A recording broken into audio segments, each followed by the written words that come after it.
हर खबर पर होगी आपकी पकड़। डाउनलोड कीजिए एबीपी लाइव ऐप। कोरोना संकट के बीच नीट जेईई परीक्षा को लेकर अड़ी है केंद्र सरकार और अब छात्रों को देना ही पड़ेगा एग्जाम। और इस बीच बिहार में कितनी तैयारियां हैं सरकार की, क्योंकि बिहार में बड़ी संख्या में छात्र इस बार नीट जेईई की परीक्षा में शामिल हो रहे हैं, खास करके उन इलाकों से जो न सिर्फ बाढ़ग्रस्त इलाकों से आते हैं बल्कि सुदूर अलग अलग जिलों में गए हुए हैं और अब उन्हें एग्जामिनेशन सेंटर पहुंचने में दिक्कत हो रही है। मेरे साथ इस वक्त बिहार के शिक्षा मंत्री कृष्णनंदन वर्मा है मौजूद इस वक्त बातचीत करने के लिए। सर, स्टूडेंट्स की तैयारी तो हो चुकी है, लेकिन क्या सरकार कोरोना संकट काल में स्टूडेंट्स सही तरीके से परीक्षा दे और घर चले जाए, इसको लेकर तैयार है? देखिए,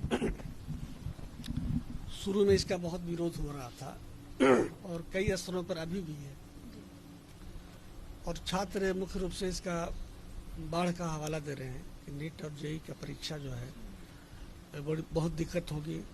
कोरोना का भी हवाला दे रहे हैं।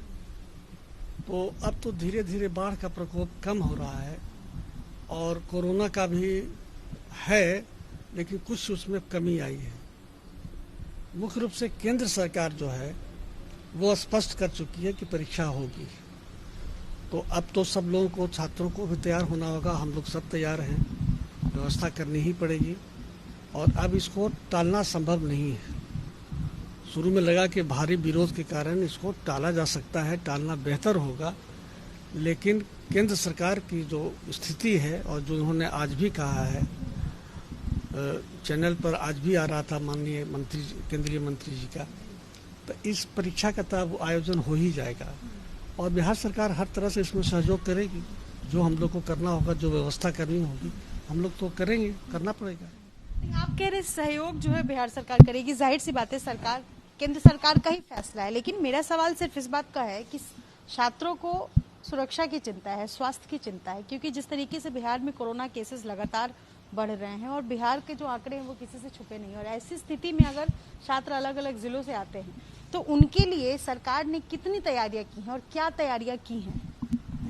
ये चिंता का विषय तो है कि कोरोना के कारण जो उनकी चिंता है वो एक माने में सही है, लेकिन बहुत सारी बातें ऐसी हैं जो परिस्थितियों के कारण करना पड़ता है। हम लोग व्यवस्था, सोशल डिस्टेंसिंग की व्यवस्था करनी होगी और सुरक्षा की व्यवस्था करनी होगी, तो राज्य सरकार करेगी ये सब। और परीक्षा तो अब करना ही, देना ही पड़ेगा, क्योंकि अब केंद्र सरकार इसको टालने की स्थिति में नहीं है।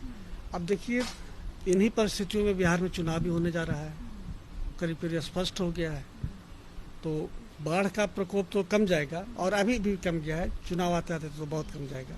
ठीक, कोरोना का प्रभाव तो है, पूरे देश में है, लेकिन इसी परिस्थिति में जीने के लिए हम लोग को मिजाज को बनाना पड़ेगा। प्रधानमंत्री जी बार बार कह रहे हैं, तो अब इसी परिस्थिति में ये सब काम भी होगा और सुरक्षा के उपाय किए जाएंगे, व्यवस्था ठीक करेंगे और परीक्षाएं होंगी। आपने चुनाव का जिक्र कर ही दिया है, तो सवाल मेरा चुनाव को लेकर की, क्योंकि बिहार पहला राज्य है जो कोविड के संक्रमण के बीच, जब देश में एक दिन में 78,000 केसेस आ रहे हैं और ऐसी स्थिति में बिहार में चुनाव होने जा रहा है, तो मैं नीट और जेईई एग्जाम और चुनाव दोनों के साथ में बात करूंगी। ऐसा क्यों है कि सरकार जिद पर अड़ी हुई है? स्वास्थ्य की चिंता नहीं है, सवाल तो इसी पर है ना। काहे का जिद भाई, जिद काहे का? चुनाव कराना चुनाव आयोग का काम है और हर दृष्टिकोण से चुनाव आयोग ने इसको देख लिया। उसके लिए सर्टेन नियम बनाए कि इसका पालन करना होगा, सोशल डिस्टेंसिंग का पालन करना पड़ेगा, मास्क वगैरह का इस्तेमाल करना होगा, पोलिंग जो होगी उसमें विशेष व्यवस्था की गई है। इसलिए अब तो चुनाव हो ही जाएगा और सब लोग इसके लिए, हर पॉलिटिकल पार्टियां जो पहले विरोध भी कर रही थी वो भी अब तैयार हैं। ऐसा लग रहा है कि आपकी तैयारी पूरी हो चुकी है। निश्चित रूप से हमारे मुख्यमंत्री श्री नीतीश कुमार जी का 6 तारीख को वर्चुअल रैली है और दूसरे स्तर पर भी हम लोग सभी तैयार हैं इसके लिए। क्या होगा चुनाव तो होगा और चुनाव में क्या होगा बिहार की जनता जानती है, देश की जनता जानती है। एनडीए के नेतृत्व में सरकार बनेगी, श्री नीतीश कुमार पुनः मुख्यमंत्री बनेंगे, बिहार की जनता यही चाहती है। आप तो भविष्यवाणी कर रहे हैं सर, थोड़ी जल्दीबाजी नहीं हो गई कि आप पहले ही कह रहे हैं कि एनडीए की सरकार बनेगी? ऐसे में तो बाकी पार्टियों को हार मान लेना चाहिए। फिर हार मान लेना चाहिए। जो हालात है, जो देख रहे हैं, खास करके ग्रामीण क्षेत्रों में श्री नीतीश कुमार जी ने जो विकास के काम किए हैं, बहुत सारे ऐसे ऐसे काम, असंभव काम करके दिखला दिया है। जनता इस सब को समझ रही है। आज बिहार में कानून का राज स्थापित है। कोई भी आदमी कहीं आ रहा है, जा रहा है, अगर कुछ घटनाएं छोटी मोटी घटती हैं जो नेचुरल है, तो उसके लिए तुरंत उसके उपाय किए जाते हैं, धरपकड़ किया जाता है, अपराधियों को पकड़ा जाता है और जेल की सलाखों में बंद किया जाता है। तो जनता, राज्य की जनता का मुख्यमंत्री श्री नीतीश कुमार पर भरोसा है और इसी बिना पर हम कह रहे हैं कि चुनाव में क्या परिणाम आएगा, ये इस पर ज़्यादा माथापच्ची करने की ज़रूरत नहीं है।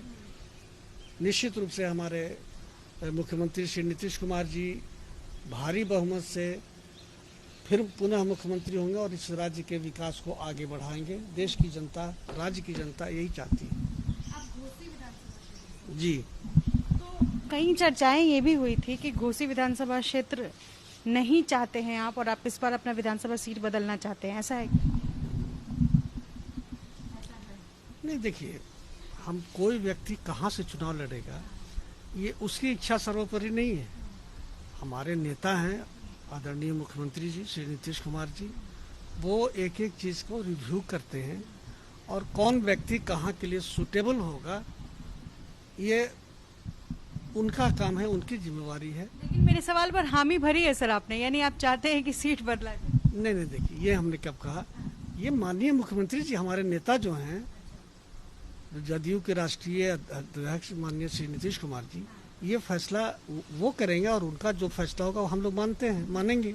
वो जहाँ कहेंगे वहाँ से चुनाव लड़ेंगे। घोसी कहेंगे तो घोसी से भी लड़ेंगे, जहाँ कहेंगे लड़ेंगे। अपनी पार्टी को लेकर तो आप मजबूत हैं ही, आप आश्वस्त दिखाई दे ही रहे हैं। आरजेडी में जिस तरीके से जो घमासान चल रहा है, हाल ही में रघुवंश प्रसाद सिंह को लेकर के जिस तरीके से बातें कही गई, तेज प्रताप यादव ने कहा कि समंदर में से एक लोटा पानी निकाल दिया जाता है, तो आपको क्या लगता है कि क्या जो अनुभवी नेता हैं आरजेडी में, क्या उनको उस तरीके से रिस्पेक्ट नहीं दिया जा रहा है? या लालू यादव के समकालीन जो तमाम नेता थे, क्या उनको अब पार्टी जो है बहुत सुरक्षित नहीं देख रही है? पार्टी जो आजकल जो वहां पर जो तमाम युवा नेता हैं, क्या उनको लग रहा है कि पार्टी में अब उन नेताओं की इज्जत नहीं रह गई? जिस तरह के बयान आ रहे हैं, खास करके रघुवंश बाबू जैसे बड़े नेता के लिए, तो दुखद है और उससे ऐसा लगता है कि बड़े नेताओं की कद्र नहीं हो रही है और रघुवंश बाबू जैसे लोग आहत हैं।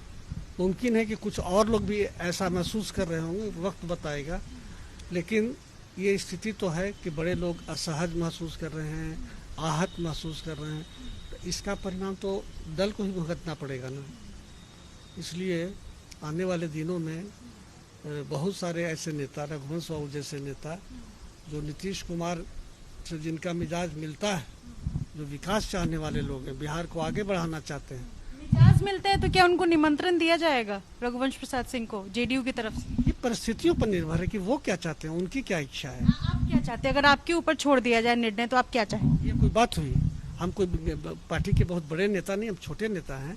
ये सब फैसला हमारे माननीय मुख्यमंत्री श्री नीतीश कुमार जी और जो शीर्ष नेताओं की जो टीम है वो करेंगे। आप ऑफर करना चाहेंगे? आप ऑफर करना चाहेंगे? आप चाहेंगे कि उनको अगर पार्टी सहमति भरती है तो उनको पार्टी में रखा जाए, बुलाया जाए? क्यों नहीं भाई, वैसे नेता सम्मानित नेता हैं और विकास के साथ चलने वाले नेता हैं। वैसे नेताओं को तो हम लोग हमेशा स्वागत करेंगे और हम क्या, हमारी पूरी पार्टी स्वागत करेगी।